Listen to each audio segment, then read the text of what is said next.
वो माँ बाप नहीं बन पाए थे। मोहन सीमा ने माता रानी का व्रत रखा और फिर उसका सपना पूरा हुआ। मोहन और सीमा को एक बेटा हुआ और उसका नाम मोनू रखा। देखो जी, हमारा बेटा कितना खूबसूरत है। वो तो होगा ही, मुझ पर जो गया है। वो दोनों बहुत खुश हैं। मोहन एक दिन काम से लौटते वक्त मोनू के लिए एक लॉकेट खरीद कर लाया। लॉकेट में मोहन, सीमा और मोनू की वो लॉकेट मोनू के गले में पहना दिया और बोला, ये लॉकेट हमारी निशानी है, ये जीवन भर मोनू के पास रहेगा। वो तो ठीक है, पर ये इतना बदमाश है कि पूछो मत, सोता ही नहीं है। अरे सीमा, तुम इसको लोरी सुनाओ ना। लोरी सुनकर सारे बच्चे सो जाते हैं। सीमा लोरी सुनाना शुरू करती है। लल्ला लल्ला लोरी, दूध की कटोरी, दूध में बताशा, मुन्ना करे तमाशा। लल्ला लल्ला लोरी, दूध की कटोरी, दूध में बताशा, मुन्ना करे तमाशा।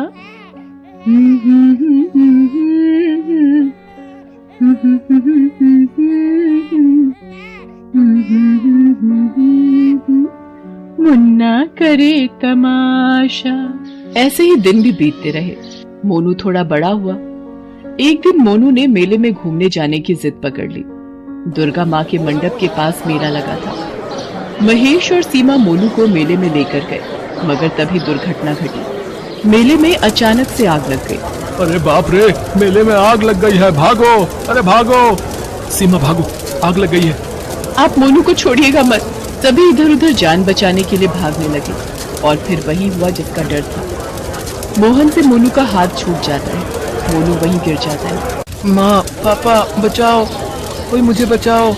इतने शोर में सीमा और मोहन मोनू को सुन नहीं पाए। भीड़ से दूर जाकर वो मोनू को ढूंढने लगे। अरे मोनू कहाँ गया? मोनू, आपने मेरे मोनू का हाथ छोड़ दिया। अरे इतनी भीड़ में कब और क्या हुआ, कुछ पता ही नहीं चला। ढूंढो उसे। मोनू, मोनू, मेरा मोनू। दोनों ने मिलकर मोनू को बहुत ढूंढा, मगर मोनू नहीं मिला। मोहन और सीमा रोते हुए घर चले आए। इतनी मुश्किल से दोनों को संतान प्राप्ति हुई थी। घर में खुशी आई थी, लेकिन आज सारी खुशी खत्म हो गई। सीमा ने रोते हुए कहा, हे भगवान, हमारे साथ ऐसा क्यों हुआ? हमने किसी का क्या बिगाड़ा है? हे भगवान, आज मेले में क्यों गए हम? वो सब मुझे नहीं पता। मुझे मेरा मोनू वापस चाहिए। मुझे मेरा मोनू ला दो, मेरा मोनू ला दो मुझे। ठीक है सीमा, तुम चिंता मत करो, चाहे कुछ भी हो जाए, मैं मोनू को ढूंढ कर ही लाऊंगा। ये बोलकर मोहन घर से निकल गया और रास्ते में इधर उधर मोनू को ढूंढता रहा। ढूंढते ढूंढते मोहन को समय का कोई ध्यान नहीं रहा। शाम को थका हारा वो घर आया। सीमा रो रही थी। मोहन को देखकर वो बोली, क्या हुआ जी, मेरा मोनू कहीं मिला? नहीं सीमा, मैंने सब जगह ढूंढा पर मोनू कहीं भी नहीं मिला। झूठ बोल रहे हैं आप, झूठ। मेरा मोनू मेरे बिना एक पल भी नहीं रह सकता। मेरा मोनू वापस आएगा। आज ये वचन देता हूँ, मैं मोनू को तुम्हारी गोद में ला कर ही रहूंगा, चाहे इसके लिए मुझे अपने प्राण ही क्यों ना देने पड़े। अगले दिन से मोहन बस मोनू को ढूंढता रहा और सीमा घर पर रोती रही। कुछ दिन बीत गए। काम पर न जाने की वजह से मोहन का काम भी चला गया और घर पर रो रो कर सीमा पागल सी हो गई। कुछ दिन बाद घर का सारा राशन खत्म हो गया। तब दोनों को मालूम हुआ कि ये ज्यादा दिन नहीं चलेगा। अगर खाना ही ना मिले तो वो मोनू को ढूंढेंगे कैसे? ये सोचकर दोनों ने अमीरों के घर नौकरी शुरू की। उन घरों में मोहन घर की साफ सफाई करने से लेकर कपड़े धोने तक सारा काम करता रहा और सरला उन घरों में खाना बनाने लगी। काम के बाद बचे हुए समय में मोनू की खोज में दोनों बस इधर उधर भागते रहे। देखना सीमा, मोनू एक दिन जरूर मिलेगा। बस उसे एक बार देख लो इन आंखों से, मैं भगवान से दुआ मांगती हूँ। ऐसे ही 25 साल बीत गए, मगर मोनू अभी तक नहीं मिला।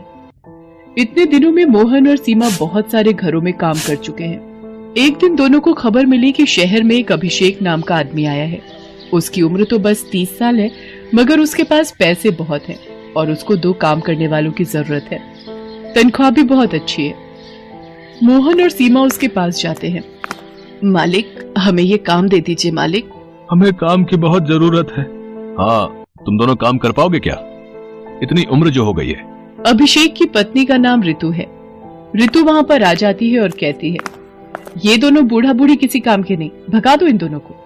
नहीं नहीं मालकिन, हम बिना कुछ कहे काम करेंगे, बस हमें इस काम के लिए रख लीजिए। ठीक है, रख तो लेंगे, मगर काम के वक्त थोड़ा सा भी नखरा किया तो मुझसे बुरा कोई नहीं होगा। मोहन और सीमा को काम मिल जाता है और दोनों काम पर लग जाते हैं। मोहन घर साफ करता है और सीमा खाना बनाने में लग जाती है। ए बुड्ढे, उधर ठीक से साफ नहीं हुआ, ठीक से साफ कर चल। जी मालकिन, अभी करता हूँ। अरे ठीक से कर, ये वाला कोना क्या तेरा बाप साफ करेगा? मोहन चुपचाप सुनता रहता है और काम करता रहता है। उधर सीती है और चुपचाप पास में खड़ी रहती है। अभिषेक पहला निवाला लेता है और कहीं खो जाता है। अरे ये क्या हुआ अभिषेक? क्या हुआ मालिक, खाना अच्छा नहीं बना है क्या? नहीं नहीं, वो बात नहीं है, ये स्वाद बहुत जाना पहचाना सा लग रहा है। जाना पहचाना? ये कैसे हो सकता है? सीमा ने तो पहली बार खाना बनाया है इस घर में। हाँ वो बात तो है, पता नहीं, ये मेरा भ्रम हो सकता है। दोनों खाना खा लेते हैं, लेकिन तभी मोहन गलती से कांच का बर्तन जमीन पर गिरा देता है और वो टूट जाता है। ऋतु बहुत गुस्सा हो जाती है। अरे ये क्या कर दिया इस बूढ़े ने, इतना महंगा बर्तन तोड़ दिया। माफ करना मालकिन, गलती हो गई। गलती? इस घर में गलती की कोई माफी नहीं है। तभी अभिषेक एक छड़ी लाता है और मोहन को मारने लगता है। सीमा भाग कर आती है और अभिषेक के पैर पकड़ लेती है। माफ कर दीजिए मालिक, इनकी तबीयत ठीक नहीं है। लो बहाना शुरू, मैंने तभी बोला था कि इन दोनों को निकाल दो, अब भुगतो।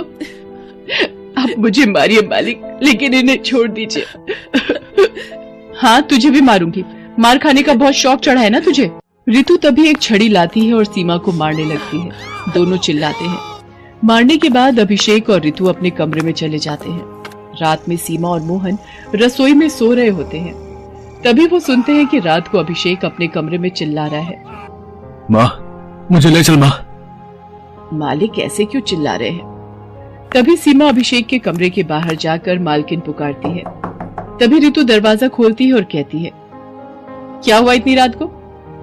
मालिक चिल्ला रहे हैं, सुनकर रह नहीं पाई। अभिषेक को बीमारी है, उसको कभी कभी नींद नहीं आती, तब वो ऐसे ही चिल्लाता है। मैं कोशिश करके देखूं, तू क्या करेगी? लोरी सुनाऊंगी, लोरी से सभी सो जाते हैं। सीमा अभिषेक के पास जाती है और लोरी सुनाती है। लल्ला लल्ला लोरी, दूध की कटोरी, दूध में बताशा, मुन्ना करे तमाशा। लल्ला लल्ला लोरी, दूध की कटोरी, दूध में बताशा, मुन्ना करे तमाशा।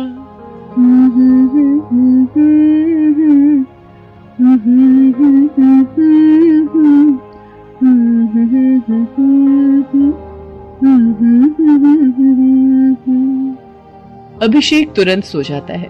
ऋतु को आश्चर्य होता है, लेकिन सुबह अभिषेक ऑफिस के लिए निकलता है। उसके ऑफिस में आज एक जरूरी मीटिंग है, इसलिए वो हड़बड़ी में घर से निकलता है और बिना इधर उधर देखे रास्ता पार करता है। पर तभी रास्ते में गाड़ी आकर उसे धक्का मार देती है और वो जमीन पर गिरकर तड़पने लगता है। ऋतु, सीमा और मोहन दौड़कर उसके पास जाते हैं। तीनों मिलकर अभिषेक को उठाने की कोशिश करते हैं और तभी मोहन और सीमा देखते हैं कि अभिषेक के गले में एक लॉकेट है। ये वही लॉकेट है जिसे मोहन ने मोनू के गले में पहनाया था। मोहन और सीमा उस लॉकेट को देखकर चौंक जाते हैं। अरे ये लॉकेट मालिक के पास कैसे आया? ये लॉकेट तो अभिषेक के पास बचपन से है। वो अनाथ है, किसी मेले में खो गया था। अभिषेक से ही सुना है मैंने। मेले में आग लगने के कारण दौड़ते हुए वो गिर गया था और उसके पापा से उसका हाथ छूट गया था। फिर सब कुछ खत्म होने के बाद जब वो मेले के पास बैठकर रो रहा था, तब किसी अनाथ आश्रम के मालिक ने उसे देखा और उसे अपने साथ लेकर गए। अभिषेक ने अनाथ आश्रम में रहकर ही पढ़ाई पूरी की और नौकरी करने बाहर चला गया। बचपन से ये लॉकेट उसके पास है। ये सुनकर मोहन और सीमा की आंखों में आंसू आ जाते हैं। असल में ये वही लॉकेट है जो मोहन ने मोनू के गले में पहनाया था। अभिषेक असल में उनका मोनू है। वो तुरंत मोनू को उठाकर दुर्गा माँ के मंदिर में ले जाते हैं और माँ से प्रार्थना करते हैं, हे माँ, मेरा बच्चा 25 साल पहले खो गया था। इतना ढूंढने के बाद आज वो मिला है हमें। उसको फिर से हमसे अलग मत करना माँ। तभी दुर्गा माँ प्रकट होती है और अभिषेक यानी मोनू को ठीक कर देती है। मोनू को सब कुछ पता चलता है और फिर वो सब समझ जाता है कि क्यों सीमा का बनाया हुआ खाना जाना पहचाना लग रहा था, क्यों सीमा की लोरी सुनकर वो सो गया था। वो मोहन और सीमा पर किए गए अत्याचार की भी माफी मांगता है। माँ, पापा, मुझे माफ कर दो। मैंने आप दोनों पर बहुत अत्याचार किए हैं। मैं उस बात के लिए शर्मिंदा हूँ। मुझे माफ कर दो। चुप कर बेटा, माँ बाप से कोई माफी मांगता है क्या? ये बोलकर मोहन और सीमा अपने बेटे को गले लगा लेते हैं। ऋतु भी माफी मांगती है। अंत में सभी एक साथ हो